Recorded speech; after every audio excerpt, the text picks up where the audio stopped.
up, ladies and gentlemen? Welcome to the Kaged Review. My name is Kevin Jackwitz. Now, as you can see, again, different surroundings. Pet sitting for about a month here with my girlfriend. And, man, I just had to take care of my hair. It's getting to that point where, like, I have to put a lot of gel in it, and sometimes it gets, like, way too curly, but if I don't, I wind up with, like, 1989 Patrick Swayze hair. So, you know, what do you do? But, ladies and gentlemen, this is the spoiler review for Jurassic World Fallen Kingdom. I did my non-spoiler already, of course, and now we need to get into the meat of what I thought was good and what I thought was just not so great about this movie. Now, I talked about the first act in my non-spoiler review, and I talked about how there's really a big problem with the suspension of disbelief here, and I'm going to get right into that.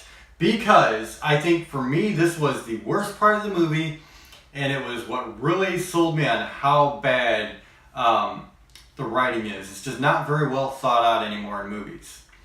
So, you have this rescue op where you've got Owen Grady and Claire Dearing. This is Chris Pratt and Bryce Dallas Howard's characters.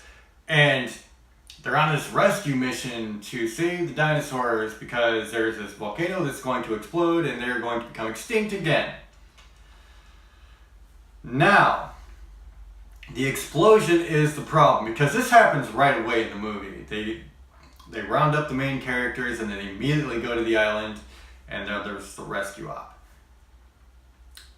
So the initial problem is nothing about this volcanic eruption is reality. This thing explodes and there are people standing right next to it and they are not moved at all. They're not damaged by the heat, the ash, all of that. None of that is even thought about. Big explosion, they're not that far from it and they're just like, hey, the volcano's exploding. No. You're either getting blown back 100 feet or you're already incinerated. I mean, it's just really hot. That's the first thing. Then you have Chris Pratt running through a huge, massive field, outrunning the lava, the wind, the dinosaurs. Like, this dude must be Superman.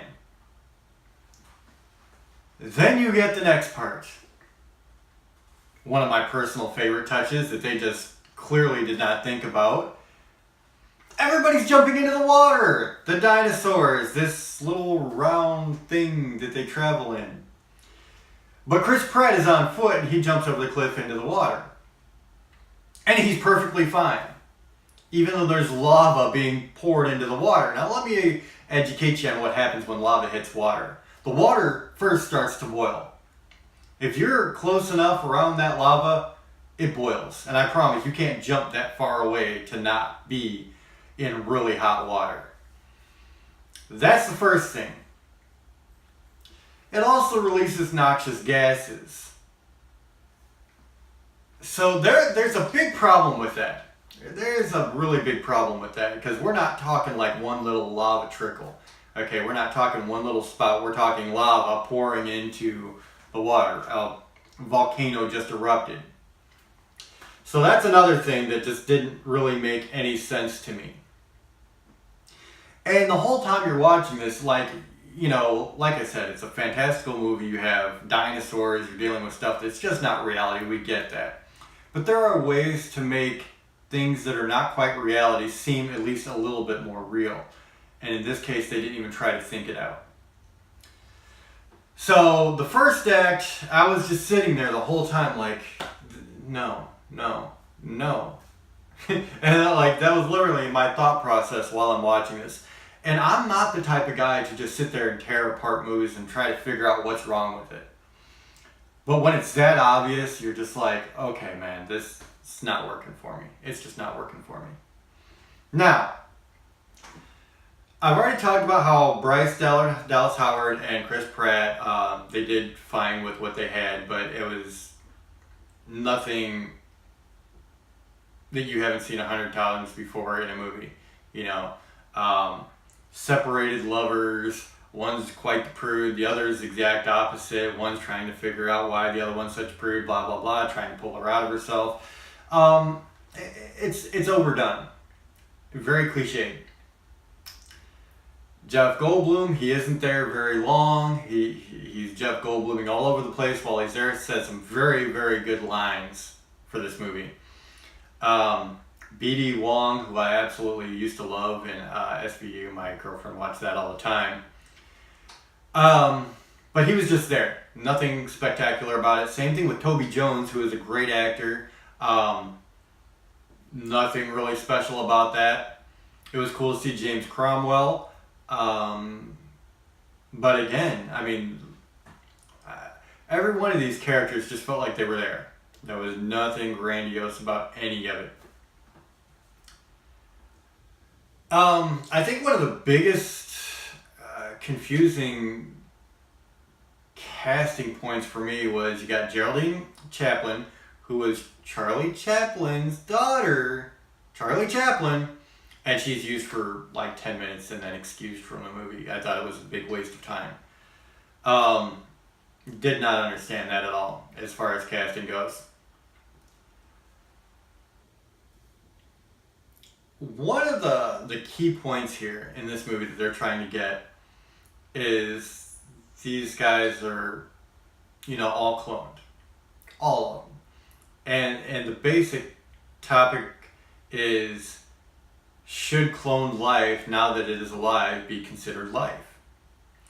And it's kind of a morality thing, an ethics question. And I think, honestly, everybody will have a different answer. So it's kind of cool, but then they go a little bit further, because then you find out that James Cromwell, Benjamin Lockwood, has actually cloned his wife. She died, they didn't have any kids. And then the two creators of the original Jurassic Park had a big falling out, and it turns out that it's all over Maisie Lockwood, who is his granddaughter. In actuality, turns out, you find out, is cloned. And so it really expands on this, should cloned life be considered life? Because she even says, I'm alive, and just because I'm cloned, it doesn't mean I think somebody should kill me. And so they do have a good dynamic with that really good storytelling there as far as that goes. But on the flip side of that, you find out that this girl's a clone, and then that's it. They don't really touch that subject again during the whole movie. The only other time they touch on it is toward the end, where they have some dinosaurs locked in cages and they're getting gassed because they just want them killed. And, the question is, should we just let these dinosaurs die because they weren't meant to be here to begin with? And then the girl says, well, I wasn't meant to be here to begin with either, and she hits a button and lets the dinosaurs out into the actual world. I liked that. I really did. But, like I said, that's the only other time they went back to the fact that this girl is a clone. So, there are things about it that, it started good, but didn't go anywhere in the end. And I know this is supposed to be a trilogy, so maybe that's going to be leading into something new in the next movie. And I will say, during one of the reviews I was watching, that somebody had made mention of, what if they go into like a human hybrid dinosaur clone thing? And it brings up interesting questions and interesting concepts for the next movie. So I do like that. I also like that they decided to finally let the dinosaurs out into the world. I thought that was very cool. Because that really does make it Jurassic World. Okay, now we've got dinosaurs interacting with humans, and we know that's not going to be good. And I love one of the lines that Jeff Goldblum, he had a lot of good lines in here, but one of the things he said was that it's not going to be a case of, two species learning to cohabitate. It's going to be the dinosaurs ruling the planet again. And that's paraphrasing, of course, but I was like, that's true, because there's not much we're going to be able to do. So, very cool concepts, and it sets up for a next movie very, very well. I do not like how derived and cliche so much of this movie was, and one thing that really gets me is Ted Levine, or Levine, however you say it. This guy played Buffalo Bill in the Silence of the Lambs movie. Now, if you haven't seen that, go watch it because he plays one of the most impressive villains in a movie, I think, ever. And here he is reduced to the most cliched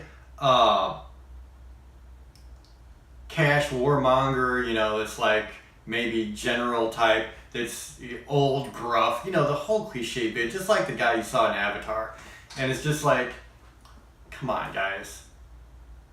You were literally just picking pieces out of fucking different movies and franchises, including your own. You're going back and picking direct scenes from the original Jurassic Park and trying to recreate it without nearly the emotional impact or the acting ability.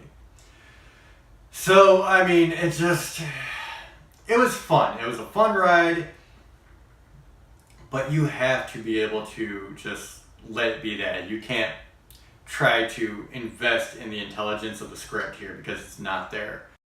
Which is sad. I mean, I love this movie. I love this series. But it is just the way Hollywood has gone at its entirety. So ladies and gentlemen, that's kind of where I'm at with it. Like I said, 6 out of 10 from my non-spoiler review. I liked it. There were a lot of holes with it. But it was fun. So let me know what you guys think in the comments. If you enjoyed this review, don't forget to hit the like button, subscribe, and share. My name is Kevin Jackwitz. Kaged Nation out.